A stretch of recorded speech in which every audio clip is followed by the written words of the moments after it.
All right. This is an accordion fold, and this is the very first step in bookmaking.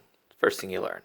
So an accordion book isn't a stitch, it's just a fold. There's no thread involved.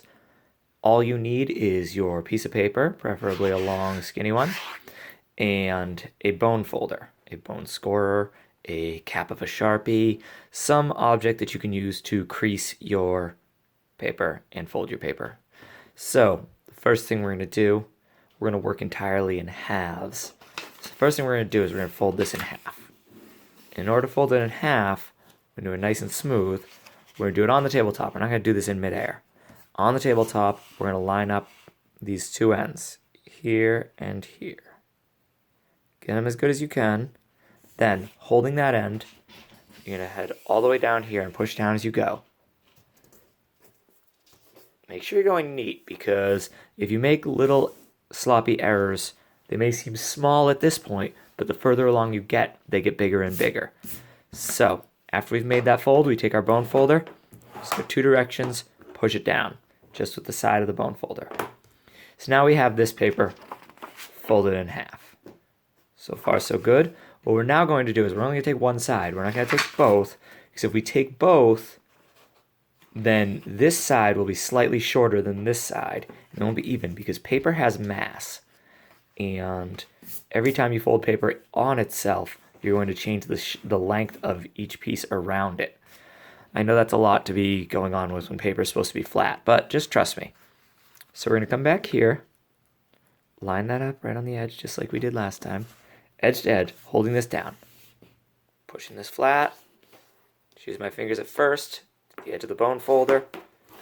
Go second like that. Now, flip it over. Do the same thing again. Line up the edge here, nice and neat, right up along that edge. Come over here, push it down. 2 fingers, 3 fingers, 1 finger, 1 thumb, whatever. And then spread it out from there. Take your bone folder. So now you have a zigzag, an M, a W, what have you. You have this. This we're now going to take and fold again. So we're going to take this, we're going to fold it like that. Just wanted to show you the side view before we go up on top. Take this here, fold the end. I'm folding it in the middle, aren't I? This is where it starts to get a little bit complicated. We're only working in halves, but it's going to get tricky after this next step. So now we have one that's half the size of the rest. We flip it over, we're going to do the same thing over here again. This is pretty stiff paper I'm using. A little lightweight paper would be a little easier. This is 30 pound. I'm going to score that down. Now, I have this shape.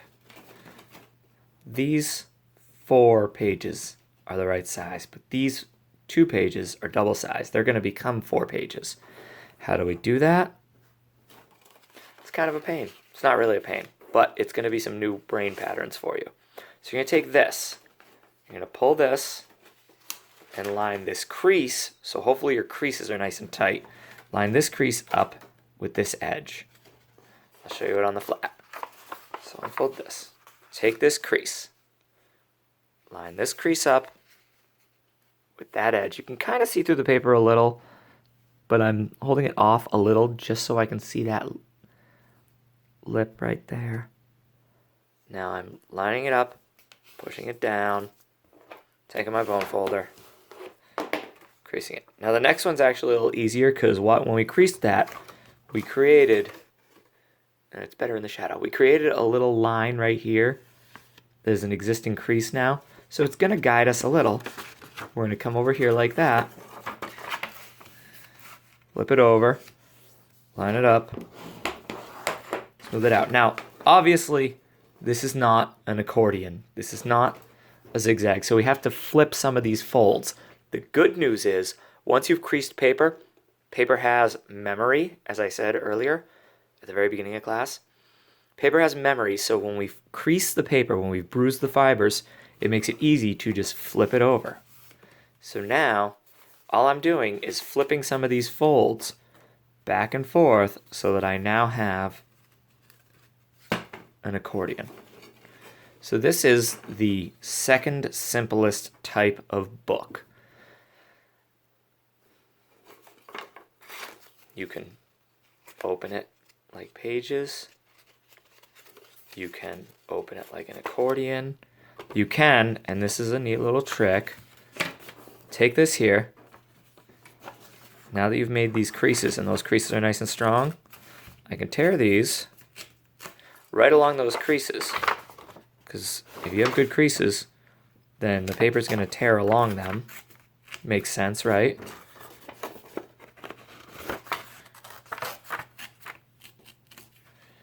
And now I can nest them into each other.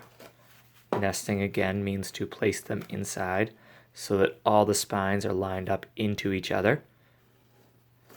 And now I have a proper codex book.